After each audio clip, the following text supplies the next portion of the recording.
College football is back, and that means David Nixon and Stevenson Sylvester are back on Sports Beat, taking a deep dive into some game film. And, of course, the game that we're diving into, that 9th straight win by the Utes. And, you know, Zach Moss was a feature piece in this win. He had a great game. Yeah, he really did. I mean, you look back at his night. The first half started a little slow. It wasn't the typical Zach Moss like we saw from last year.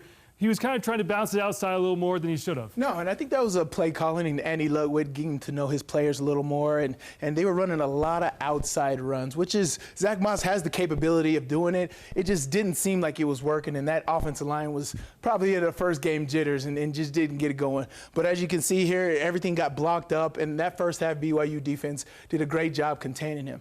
But in that second half, he really started to turn things around. Credit goes to Ludwig for going at halftime, making some adjustments, saying, listen, we're going to feed Zach Moss, our prolific running back. We're going to feed him and make him go north and south, and sure enough, it paid dividends. Definitely, definitely. And I definitely wanted to check out this play right before his second half touchdown here.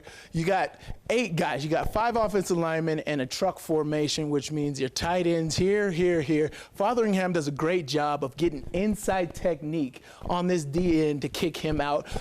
Nick Ford does a great job of smashing down the D end so the guard has him, pancake, and then gets over here to the linebacker to get Zach Moss on the secondary, which is what you did all last year, and it worked for success. So Ludwig is going to have to do a lot more plays like that coming up this season. Man, what a night. And then you got to flip it over to this defense. The U defense, this is typical U defense, creating turnovers, big plays, and sure enough, Blackman coming up with another interception. We saw last year. This year as well comes up with a big interception. Yeah, and this is all about pre-snap reads here for Zach Wilson, the quarterback. You know it's covered 2. You see both safeties high here, and you got 5 defenders underneath. It's either 2-man or 2-zone.